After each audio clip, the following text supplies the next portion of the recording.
Hello, today we're looking at corresponding angles. Now, you've previously looked at alternate angles, and corresponding angles are part of the same family, okay? i.e., corresponding angles again are equal. But the difference is this time the positioning, okay? So, as before, I'm going to use a piece of plastic. If you've got at home tracing paper, great. If you've got pieces of plastic to do this at home, great. I've cut up an old plastic wallet to help me do this, so watch carefully.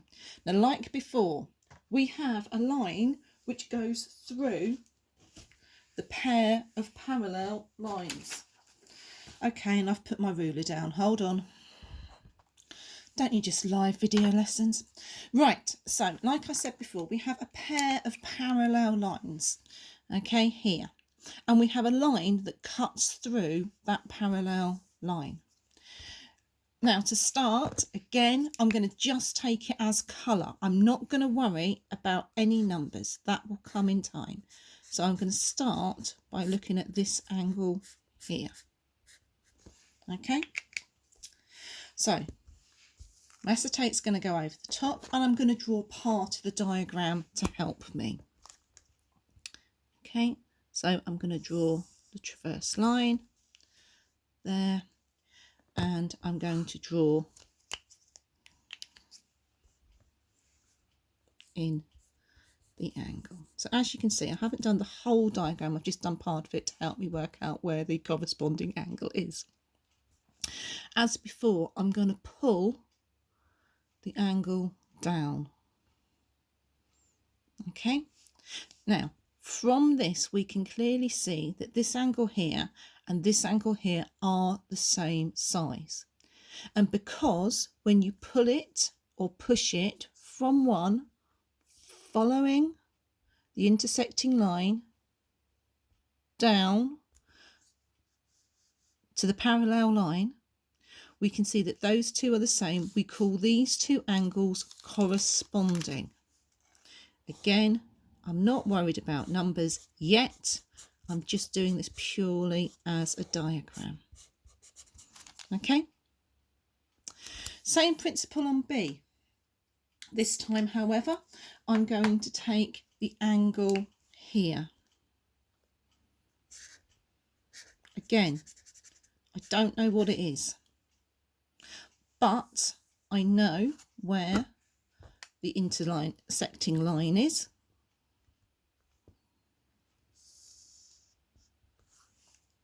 And I know that I am looking at this angle here. I am comparing this angle here. So again, this time I'm following this line down. Okay, you can see as I move it, you can see underneath the acetate the intersecting line appearing. Move it down, move it down, move it down, bang. And again, when we get from one point of intersection to the other point of intersection, we know that this angle here is the same as this angle here. Okay, so without measuring, we can see it very clearly that this angle here is equivalent to this angle here. Corresponding angles are equal. Now, obviously, being a mathematician, we like some numbers. So let's put some numbers in. So if I am telling you that this angle here is 42 degrees, this part here, we know from using our acetate that these two are equal. Therefore, this angle here must also be 42 degrees. Again, I'm going to give you something slightly trickier here. I am telling you that this angle here is 34 degrees. How do we find this angle here and subsequently this angle here? Again, it comes back to the ruler. This is a straight line.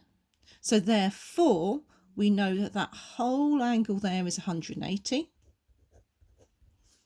We're going to take away what we already know, 34 degrees, leaving us with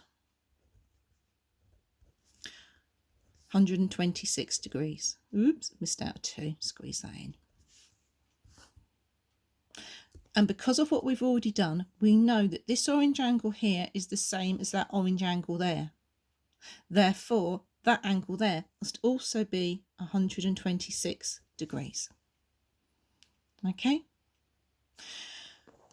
Over to you. Now, what I want you to do is I want you to copy down diagrams C and D.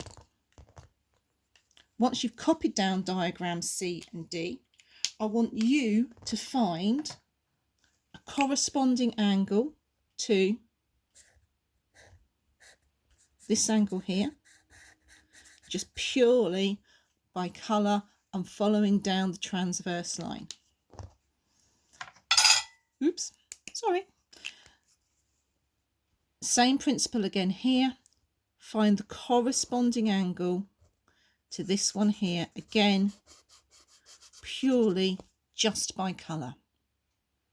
Copy the diagrams, colour, pause the video, and then come and check your answers.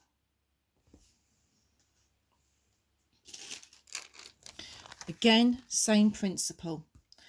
I'm going to take part of the diagram to help me. Okay.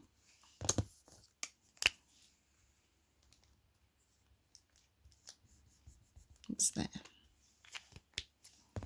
We're going to pull the line down, down, down, down, stop. There it is, and I'm going to colour it in. And as I've said before, it doesn't matter what colour you use. You're not doing it just to look pretty, you are doing it for colour coding. Oh, one more thing while I think about it. I always say use pencils for diagrams. I'm using pen so it's clear on the video. So to recap, these two angles, when we go from one transverse line down to the other, they are in the same position. They are corresponding. Same principle here. Draw part of the diagram on. Just make sure that's all nicely lined up. Colour in. Pull it down, pull it down, pull it down, pull it down. And there's the angle. So this angle here is the same. Okay. Right, again, let's put some numbers in. Now, on the questions that you'll be doing, the textbook or the worksheet will give you the questions. I'm putting the numbers in just for this video.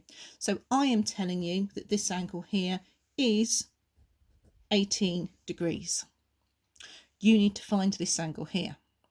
I am telling you this angle here is 21 degrees. I want you to find both of these angles. Again, pause the video, work it out, and then check back with me for the answers.